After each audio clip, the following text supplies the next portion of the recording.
Hello friends, எல்லாரும் எப்படி இருக்கீங்க? நம்ம சேனலில் ரொம்ப டேஸ்டியான அட்டகாசமான சுவையில் ஒரு எம்டி குருமா தான் பார்த்துருக்கோம்.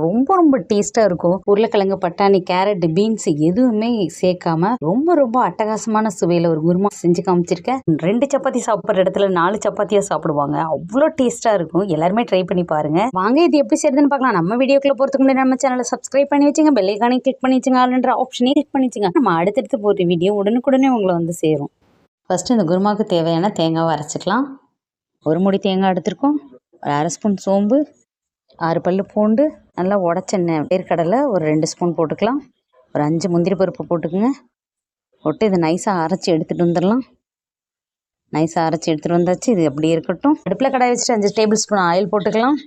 1/2 டேபிள் ஸ்பூன் சோம்பு, 2 துண்டு பட்டை, 5 கிராம்பு, கொஞ்சம் கல்பாசி எடுத்திருக்கேன். இதை உள்ளே சேர்த்துக்கலாம். நல்லா கலந்து விட்டுக்கலாம். சோம்பு நல்லா பொரிஞ்சிருச்சு. 3 பெரிய பல்லாரி கட்டங்கட்டமாக நறுக்கி வச்சுருக்கோம். இதை உள்ளே சேர்த்துடலாம். தேவையான அளவு உப்பு சேர்த்துக்கலாம். சேர்த்துட்டு நல்லா வதக்கி விட்டுக்கலாம். இப்போ வெங்காயம் நல்லா வதங்கிருச்சு. 2 பச்சை மிளகா கீரி சேர்த்துக்கலாம். ஒரு 2 கொத்து கருவேப்பிலையை கிள்ளி சேர்த்துக்கலாம். சேர்த்துட்டு நல்லா வதக்கி விட்டுக்கலாம். இப்போ நல்லா வதங்கிருச்சு. இது கூடவே ஒரு 3 பெரிய தக்காளி மிக்ஸி ஜாரில் அரைச்சி எடுத்துருக்கோம். இதையும் உள்ளே சேர்த்துட்டு நல்லா வதக்கி விட்டுக்கலாம்.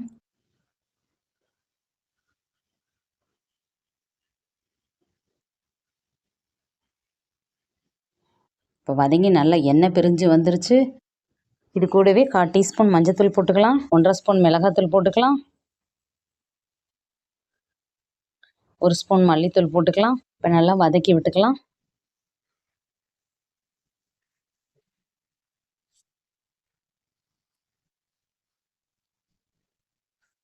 இப்போ நல்லா வதங்கிருச்சு. அரைச்சி வச்சுருக்க தேங்காவை இதில் சேர்த்துடலாம். சேர்த்துட்டு நல்லா கலந்து விட்டுக்கலாம். தேவையான அளவு தண்ணி சேர்த்துக்குங்க. ரொம்ப கெட்டியாக இருந்தால் குழன்னு அடி பிடிக்கும்.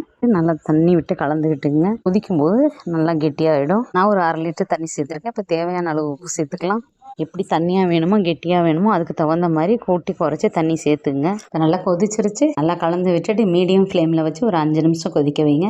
தேங்காயோட பச்சை வாசனையெல்லாம் போய் குருமா சூப்பரான வாசனையோடு இருக்குது. பாருங்கள், நம்ம எம்டி குருமா சூப்பராக தயாராகிடுச்சு. நம்ம இப்போ கொஞ்சமாக கருவேப்பிலை பிச்சு போட்டுக்கலாம். இப்போ ஸ்டவ் ஆஃப் பண்ணிக்கலாம். உங்களுக்கு பிடிச்சிருந்துச்சுன்னா லைக் பண்ணுங்கள், ஷேர் பண்ணுங்கள், கமெண்ட் பண்ணுங்கள். நம்ம சேனலை சப்ஸ்கிரைப் பண்ணி வச்சுங்க, பெல் ஐக்கானையும் கிளிக் பண்ணி வச்சுங்க, ஆல்ன்ற ஆப்ஷனையும் கிளிக் பண்ணி வச்சுங்க. அப்போ தான் நம்ம அடுத்தடுத்து போகிற வீடியோ உடனுக்குடனே உங்களை வந்து சேரும். நம்ம வியூவர்ஸ் அனைவருக்கும் ரொம்ப நன்றி. நம்ம சப்ஸ்கிரைபர் அனைவருக்கும் ரொம்ப நன்றி.